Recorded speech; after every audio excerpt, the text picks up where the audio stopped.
I wonder what questions they've got for us today. Gosh, I know, that's exciting.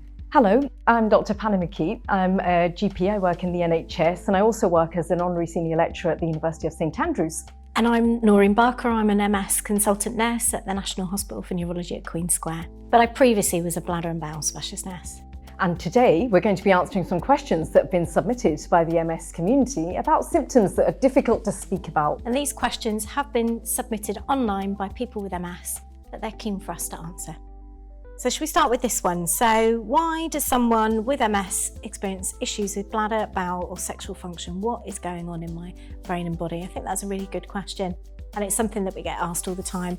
So effectively with MS, you've got demyelination, so you've got interruptions for some of the messages getting through in the central nervous system. So that can affect different parts of the brain and the spinal cord, which can cause problems with bladder and bowel function. You might be on other medications for other symptoms like spasticity or fatigue or bladder urgency that can all make, say, for example, bowel symptoms worse. Mm-hmm. But it's essentially the interruption of the messages getting through for those systems to work properly. My question says, what help is available for someone losing bowel control? And what tips would you give to someone that suffers from loose bowels because of MS? Mine says, is there a treatment to help hold in poo? I find it really difficult when I don't have a toilet close by, so it's similar. There's lots of things that you can do to try and help manage bowels. I'd probably start off by thinking about somebody's fluid intake, what they're eating, what their diet's like, maybe looking at their other medications that might be, upsetting their bowels working. Yeah. I would normally encourage people to try and see if they can have their bowels out before they get out and about. That's a good idea. I think that's a really good idea. Also, if you speak to your GP, we can prescribe some loperamide to try and help with some of those symptoms, particularly if you're suffering with loose bowels. It can just give you a little bit of time when you're out and about. And if that doesn't work, then it's about thinking about referring people on for further assessment. Mm-hmm. Lots of other treatments are out there, lots of practical things, so things like the radar key or the Just Can't Wait card or sunflower lanyards that are available now. Yeah. Oh, it's a bit like a raffle. Gosh, it is, isn't it? A right mix. And I have really bad wind. I think it might be something to do with my digestion and my MS. Do you have any advice to help? First of all, it's probably important to address that sometimes wind might happen for other reasons, and it may be related to your MS, but we know that there are lots of other conditions that also cause wind. And simple things like trying to identify what in your diet may be a causative might be a good place to start by having a look at, the foods that you're eating and what might be triggering. But for the same sorts of reasons about signals being interrupted to various places in your body, signals can be interrupted to your gut, and that can cause a wide variety of symptoms related to your gut that may be linked to your MS. What support is available to people experiencing mental health issues due to embarrassing symptoms or just in grappling with diagnoses? Well, I would say there's lots and lots of support available. It's very common to experience mental health issues with any chronic condition, and MS is no different to that. Your MS nurse would be a good port of call, as would your GP. In certain practice, you may have a mental health nurse attached to the practice that you could also have a chat with and just explain some of the symptoms that you've been experiencing.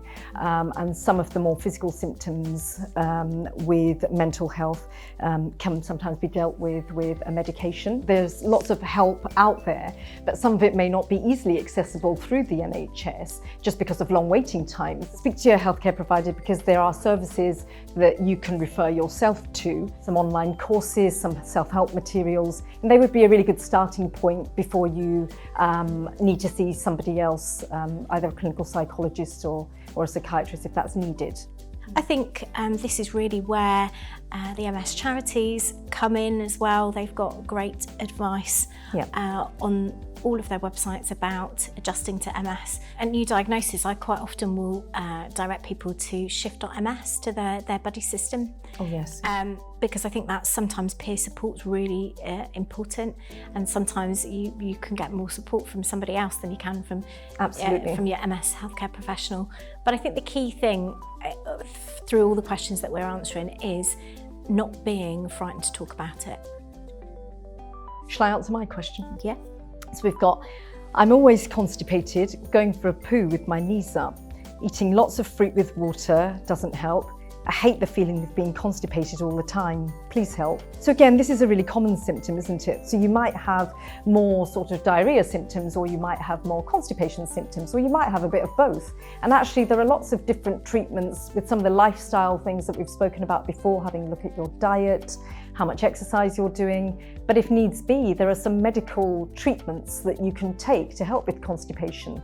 And after diet, laxatives are probably number one, and I prescribe them for patients that need a little bit of help with their bowels. And there are so many different types. Again, if you're confused, it's probably best having a chat with your GP or your MS nurse about maybe which ones might be more suitable for you.